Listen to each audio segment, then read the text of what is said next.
कहानी की शुरुआत में हमें एयरपोर्ट दिखाया जाता है, जहां हम ब्रैड नाम के एक पायलट को देखते हैं। वो तेजी से जहाज की तरफ जा रहा होता है और साथ ही साथ वीडियो कॉल पर अपनी बेटी से बात भी कर रहा होता है। उसकी बेटी कहती है कि आज सुबह मैंने न्यूज देखी थी जिसमें बताया जा रहा था कि आप जिस एरिया में जा रहे हो वहां का मौसम बहुत ज्यादा खराब है, जिस वजह से और भी कई सारी फ्लाइट्स कैंसिल कर दी गई हैं, इसलिए आपको भी अपनी फ्लाइट कैंसिल करके घर वापस आना चाहिए। लेकिन ब्रैड मुस्कुराकर जवाब देता है कि मैं पहले भी कई बार ऐसे मौसम में सेफली जहाज उड़ा चुका हूँ, इसलिए तुम परेशान मत हो, मैं जल्द ही घर वापस आ जाऊंगा। ये सुनकर उसकी बेटी खुश हो जाती है और कॉल काट देती है। उसके बाद ब्रैड जहाज के केबिन में आकर को पायलट से मिलता है। को पायलट थोड़ा सा नर्वस था क्योंकि आज वो पहली बार फ्लाइट उड़ाने वाला था। तभी एक एयर होस्टेस आकर ब्रैड को बाहर बुलाती है, जहां एक पुलिस अफसर ब्रैड को बताता है कि इमरजेंसी की वजह से तुम्हें एक कातिल को अपने साथ ले जाना पड़ेगा, जिसका नाम टोनी है। टोनी एक बहुत ही ताकतवर और खतरनाक इंसान है जिस पर मर्डर का केस है और अब इसे जहाज के जरिए दूसरी कंट्री ले जाकर उम्र भर कैद के लिए जेल में डाला जाएगा। वो पुलिस अफसर ब्रैड से कहता है कि ये जिम्मेदारी हम तुम्हें इसलिए दे रहे हैं क्योंकि तुम एक काबिल और समझदार पायलट हो। ब्रैड मान जाता है और टोनी को सबसे लास्ट वाली सीट्स में बिठा देता है ताकि बाकी पैसेंजर्स को कोई परेशानी न हो। उसके बाद सभी पैसेंजर्स अपने सीट्स पर बैठ जाते हैं और ब्रैड जहाज के स्टाफ के पास आकर कंफर्म कर लेता है कि सभी पैसेंजर्स आ गए हैं, जिसके बाद जहाज टेक ऑफ कर लेती है। ऊंचाई पर पहुंचने के बाद ब्रैड जहाज को ऑटो पायलट पर लगाकर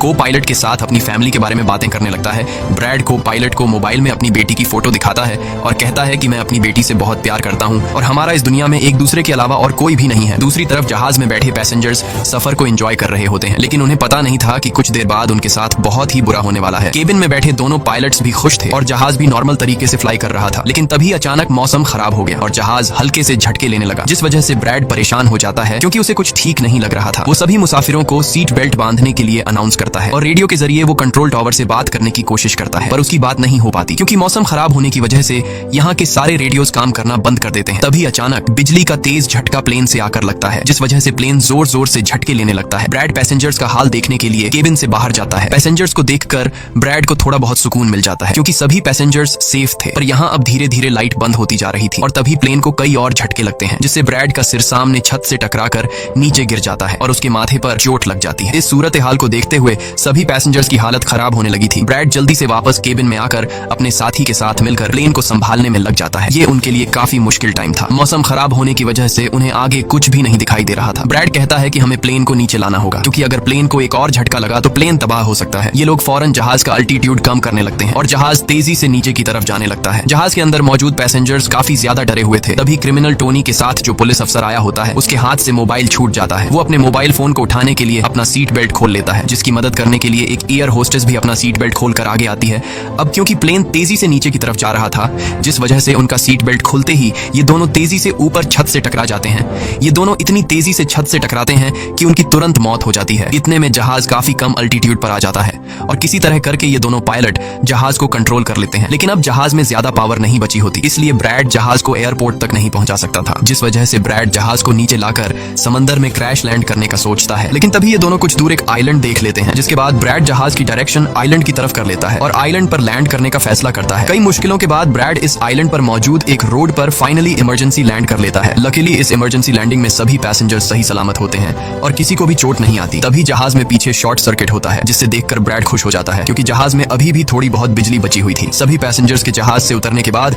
एक एयर होस्टेस कैप्टन ब्रैड को बताती है कि क्रिमिनल टोनी को ले जाने वाला पुलिस अफसर मारा गया है और एक एयर होस्टेस भी मारी गई है। ये सुनकर ब्रैड बहुत ज्यादा मायूस हो जाता है। दूसरी तरफ एयरलाइन कंपनी का मालिक देखता है कि उसका एक जहाज अचानक गायब हो गया है क्योंकि उसने प्लेन को लैंड होते हुए नहीं देखा था और काफी देर से रेडियो खराब होने की वजह से उसका पायलट से कांटेक्ट भी नहीं हो पा रहा था। इसीलिए वो एयरलाइन कंपनी का मालिक स्कार्सडेल नाम के एक रेस्क्यू एक्सपर्ट को बुलाता है, जो ऐसे लोगों को ढूंढने का काम करता है जो मुश्किल में कहीं फंसे हुए होते हैं। एयरलाइन कंपनी का मालिक उसे कहता है कि मुझे मेरे प्लेन्स की सारी डिटेल्स चाहिए, जैसे वो कहाँ गया, उसके वर्कर्स और सभी पैसेंजर्स कहाँ हैं। जिसके बाद रेस्क्यू एक्सपर्ट अपने काम पर लग जाता है। दूसरी तरफ सारे पैसेंजर्स इस सोच में थे कि हम यहाँ क्यों उतरे हैं। ब्रैड सभी पैसेंजर्स को इकट्ठा करके समझाता है कि इमरजेंसी की वजह से हमें यहाँ उतरना पड़ा। प्लेन में अभी भी थोड़ी बहुत बिजली मौजूद है, जिससे हम बाकी चीजों को ठीक कर लेंगे। तब तक आप लोग यहाँ आराम से रहें और आप लोग घबराइएगा नहीं, बहुत जल्द हम यहाँ से निकल जाएंगे। जिसके बाद ब्रैड प्लेन के पास आकर उसे ठीक करने में लग जाता है, पर वो देखता है कि जहाज में पावर काफी कम है, इसलिए उन्हें मदद का इंतजार करना होगा। ये लोग मैप निकालकर खुद ही अपनी लोकेशन देखने लगते हैं ताकि उन्हें पता चल सके कि आखिर ये लोग किस जगह पर हैं। ब्रैड का साथी को पायलट नक्शा देखकर बताता है कि हम एक प्राइवेट आइलैंड पर फंसे हुए हैं। ये जगह बहुत ही खतरनाक है। यहाँ पर ऐसे लोग हैं जो किसी सरकार या गवर्नमेंट की बात नहीं मानते। अगर इन लोगों ने हमें पकड़ लिया तो हमारी जान खतरे में पड़ सकती है और हमारी गवर्नमेंट भी हमें नहीं बचा पाएगी। ये सुनकर ब्रैड कहता है कि अब कहीं से भी करके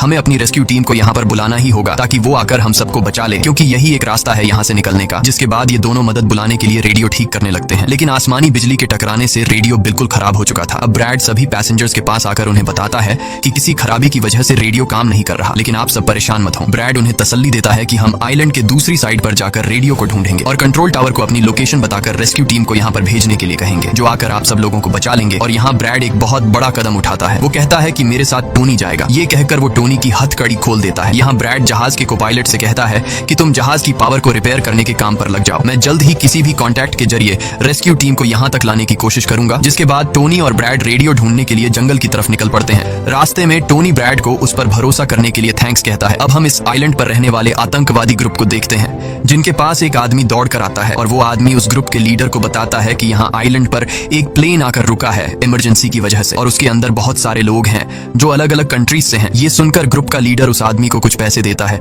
और ग्रुप का लीडर अपनी टीम से तैयार होने को कहता है। आइलैंड के जंगल में ब्रैड और टोनी आगे बढ़ रहे होते हैं। टोनी ब्रैड से पूछता है कि तुमने मुझे आजाद क्यों किया और अब मुझे कहां लेकर जा रहे हो। तब ब्रैड उसे कहता है क्योंकि मैं तुम्हारी वजह से सबको खतरे में नहीं डाल सकता और यहाँ एक खतरनाक आतंकवादी ग्रुप है जिसका मेरे साथ मिलकर तुम्हें सामना करना है। तब टोनी ब्रैड से कहता है कि मैं एक मिलिट्री बैकग्राउंड से हूँ और मैं यूएस मिलिट्री में कई साल ड्यूटी कर चुका हूँ। कुछ ही देर में पीछे से टोनी की आवाज आनी बंद हो जाती है। जब ब्रैड पीछे मुड़कर देखता है तो टोनी वहां नहीं था। वो ब्रैड से अपनी जान छुड़ाकर भाग चुका था और अब ब्रैड अकेले ही जंगल में आगे निकल पड़ता है। जंगल में आगे बढ़ते हुए ब्रैड एक खाली पड़ी फैक्ट्री में जाता है जहां वो एक टेलीफोन को ढूंढ लेता है, लेकिन वो पुराने जमाने का टेलीफोन खराब पड़ा हुआ था। जिसके बाद ब्रैड साइड पर लगे उस टेलीफोन के तार जोड़ने लगता है और टेलीफोन काम करने लग जाता है। ब्रैड जल्दी से कंपनी के हेल्पलाइन पर कॉल करता है। ब्रैड हेल्पलाइन को अपनी लोकेशन और सब कुछ बता देता है, लेकिन लाइन में कोई गड़बड़ी होने की वजह से सामने वाले इंसान तक उसकी आवाज ठीक से नहीं पहुंच रही होती, जिस वजह से हेल्पलाइन वाले ब्रैड की कॉल काट लेते हैं। तब ब्रैड को एक आइडिया आता है। वो अपनी बेटी को कॉल करता है और उसे अपनी लोकेशन और बाकी सारी चीजें एक पेपर पर लिखकर उसके ऑफिस तक पहुंचाने को कहता है। तभी बातचीत के दौरान पीछे से एक आदमी आकर ब्रैड पर हमला कर देता है,